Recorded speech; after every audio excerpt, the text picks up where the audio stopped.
Les spéciales de l'info sur Sensation. La spéciale de l'info, ça continue. Je suis avec Didier Fischer, vice-président de Saint-Quentin-en-Yvelines, délégué au commerce. Bonjour. Bonjour. Alors les restaurants de Saint-Quentin-en-Yvelines sont parfois inquiets, enfin les restaurateurs de Saint-Quentin-en-Yvelines sont inquiets avec un Covid qui a duré 2 ans et qui est toujours présent. Les restaurateurs ont vécu au rythme des annonces gouvernementales. Au sein de la communauté d'agglomération de Saint-Quentin-en-Yvelines, justement, comment est-ce que vous avez géré cette longue période ? Ça n'a pas été simple à gérer, mais bon, Saint-Quentin n'est quand même pas resté les deux pieds dans le même sabot, hein. Il faut savoir que dès le début de la crise, c'est-à-dire dès le mois de mars, on s'est focalisé tout d'abord sur la visibilité à donner au commerce, parce que ça, c'était important. On a mis en place le fameux Facebook, hein. Saint-Quentin soutient ses commerçants, donc c'est quand même une visibilité supplémentaire pour un certain nombre de commerçants.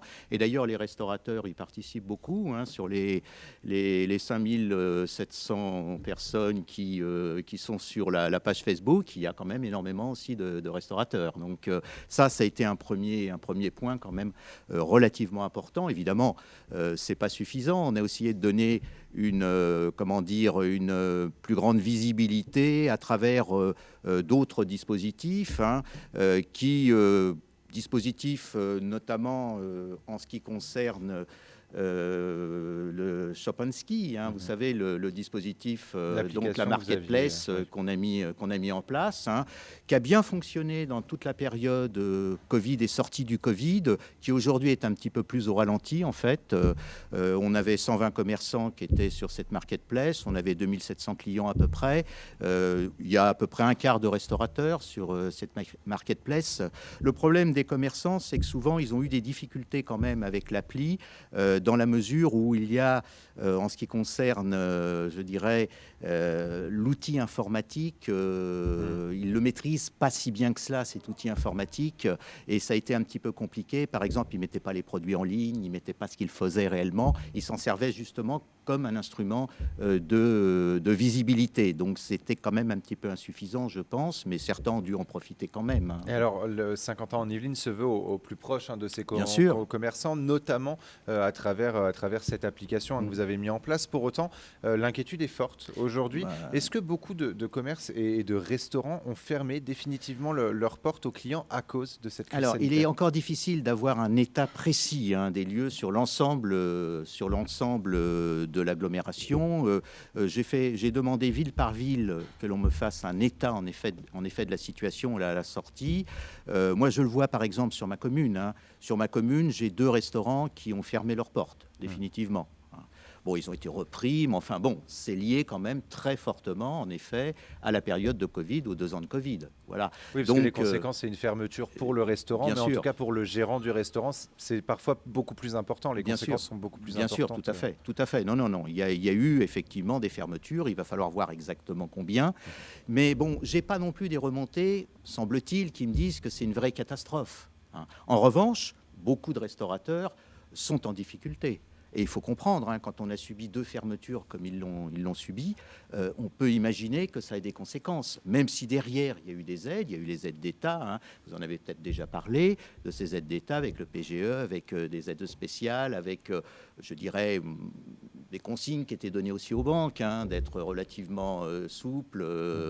Malgré tout, on sait bien que ça ne remplace pas une vraie activité et ça a permis à certains de survivre, simplement. Justement, sur le papier, quand on avait, hein, ces annonces du gouvernement, la PGE, des aides aussi au niveau des banques, etc., les restaurateurs semblaient souffler un petit peu finalement de ce chiffre d'affaires en baisse, mais des aides. Ça a été compensé malgré tout. Hein, malgré tout, c'est des dossiers aussi qui sont parfois très longs. Certains restaurateurs n'ont toujours pas de réponse à l'heure actuelle. Alors comment est-ce qu'on pourrait faire justement pour aider les restaurateurs, peut-être à l'échelle d'une collectivité, pour qu'ils aient des réponses plus rapides, peut-être ? Bon, il peut y avoir des interventions effectivement de la collectivité auprès des autorités, auprès des banques, auprès de ceux qui effectivement, je dirais, gèrent le dispositif. Ça, c'est toujours possible, évidemment, hein. Mais c'est quand même compliqué. La collectivité, voilà, elle ne peut pas tout faire non plus, hein. C'est quand même relativement compliqué. Alors, il y a eu aussi parmi les mesures du gouvernement la possibilité pour les bailleurs d'étaler les loyers, de reporter les loyers ou encore d'abandonner, de renoncer aux loyers. Est-ce qu'au sein de la communauté d'agglomération de 50 ans en Yvelines, beaucoup de bailleurs justement ont décidé d'un report ou une renonciation des loyers? Là encore, on n'a pas toutes les statistiques à ce sujet, mais il y a eu quand même de nombreux bailleurs qui ont pratiqué ce report, en tous les cas, report des loyers, voire même suppression d'un certain nombre de loyers. Ensuite, les collectivités aussi, les communes, Saint-Quentin elle-même. Saint-Quentin a des à des locaux commerciaux, on a pratiqué le report de loyer sur nos locaux commerciaux. Généralement, c'est 2 à 3 mois qui ont été reportés. Moi, je l'ai fait en tant que maire de Coignières sur les locaux commerciaux que l'on possédait. On a été là pour, en effet, essayer d'aider au maximum que l'on pouvait. Mais comme je le dis, ça reste de l'argent public, ça rentre dans les budgets des communes.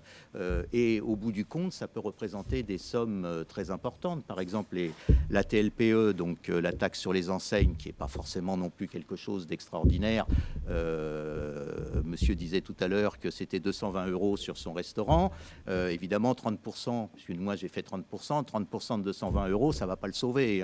Ça, c'est évident. Mais à l'échelle d'une commune, par exemple, comme Coignières, 30% sur la TLPE, ça représente, vu le nombre de commerces que nous avons, ça représente quand même 180 000 €. C'est pas voilà, rien, quoi. C'est 180, 190 000 même euros. Donc ce n'est pas rien dans le budget d'une commune de 4 500 habitants. Donc c'est un effort quand même conséquent. Et puis certaines entreprises ont des enseignes beaucoup plus importantes et payent beaucoup plus. Il y a des entreprises où effectivement le dégrèvement est tourné autour de 1 500, 2 000 € même. Alors, donc c'est pas négligeable. Malgré tout, donc on a eu un report de 2 à 3 mois de ces loyers pour un premier confinement qui a duré 2 mois et demi environ. Oui. On en a eu un second un petit peu plus tard. On a eu le couvre-feu. Est-ce que aujourd'hui ces reports, les bailleurs peuvent encore faire des reports, ou est-ce que cette mesure est totalement finie? On peut encore à nouveau revenir effectivement avec des reports. Je pense que si... on en parlera peut-être, mais la crise, on l'a définie aujourd'hui, mais j'ai l'impression qu'elle est plutôt finie électoralement.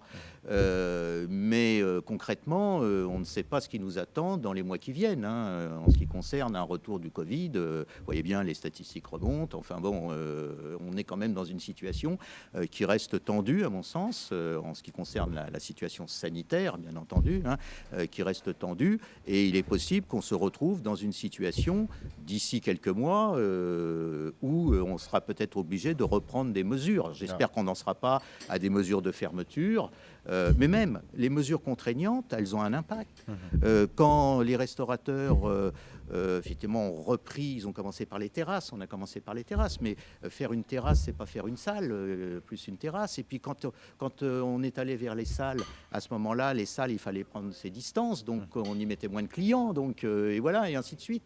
Donc c'est quand même sur le chiffre d'affaires, ça a quand même des conséquences relativement importantes. Alors vous l'avez évoqué, justement, le protocole sanitaire qui s'est très largement allégé. On a l'impression que le Covid presque n'existe plus en ce moment.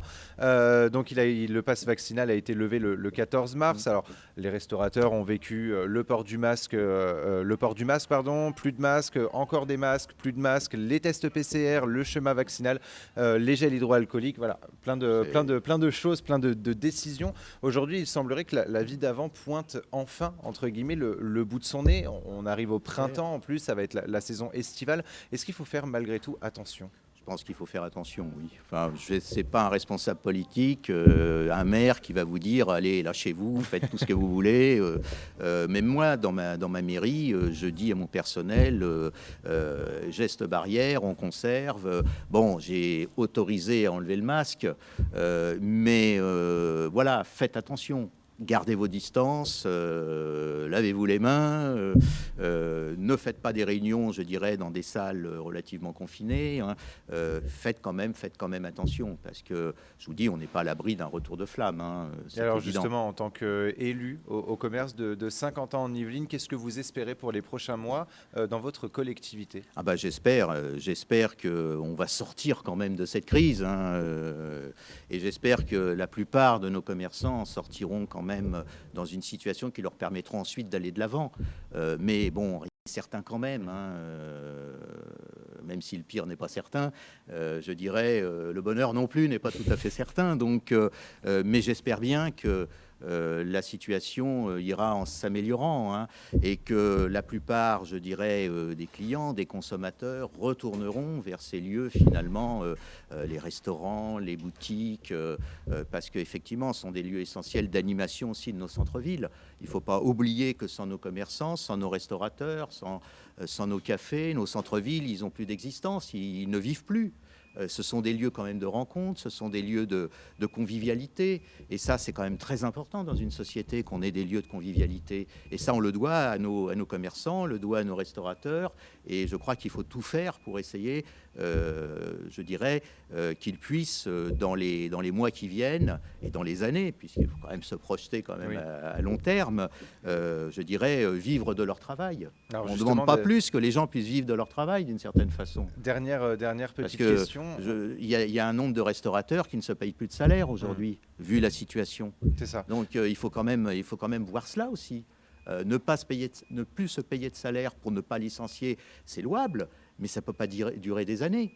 Il y a un moment donné, ça a des conséquences personnelles aussi. Ça a des conséquences personnelles pour tout le monde. Alors, dernière petite question sur, en tout cas, le centre, l'espace Saint-Quentin. Quand on s'y promène un petit peu par rapport à il y a quelques années, on estime des fois qu'il est presque désertique, finalement, ce centre, qu'il manque un petit peu voilà, d'animation, de personnes, de commerce, etc. Est-ce que Saint-Quentin en Yvelines pourrait justement se projeter pour dynamiser un petit peu cet espace? On est quand même dans une réflexion, évidemment, hein, de dynamisation, de réaménagement, d'une manière générale d'ailleurs, des centres commerciaux, puisqu'il y a effectivement, on parle du centre de Saint-Quentin, mais sur l'agglomération de Saint-Quentin, il n'y a pas que le centre de Saint-Quentin.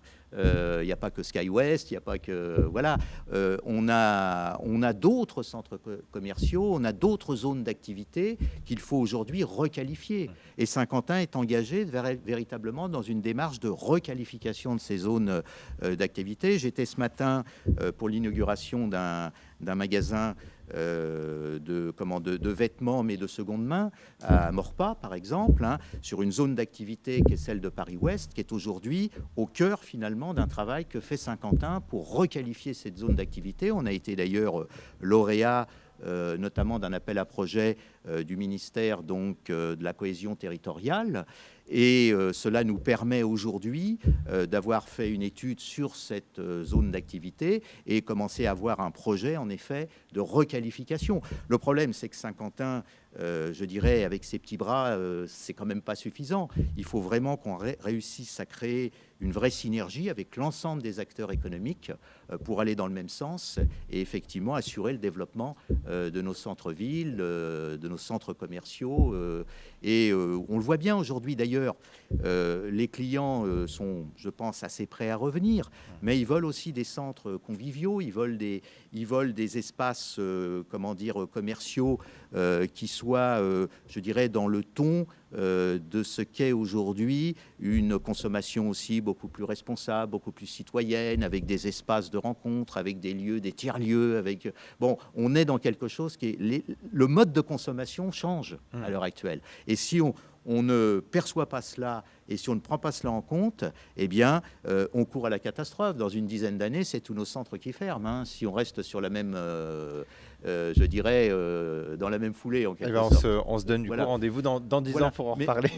Mais je voudrais vous dire quand même une chose, puisqu'on est allé un petit peu vite, parce que Saint-Quentin, quand même, a aussi fait des efforts financiers importants, avec notamment les fonds résilience et les fonds...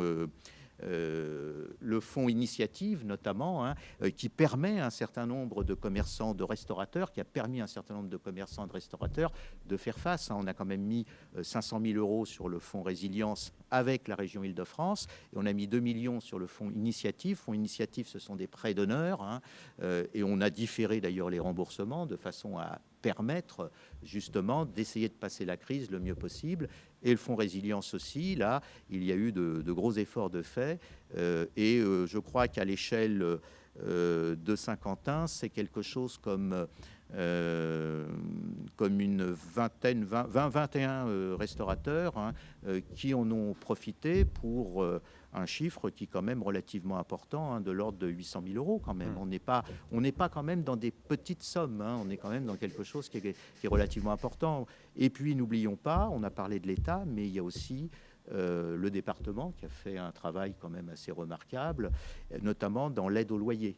Il y a eu un dispositif d'aide au loyer et une ville, par exemple, comme Coignères, nous, sur l'aide au loyer du département, on a eu quand même 49 entreprises qui ont émargé à cette aide au loyer, dont 24 restaurateurs.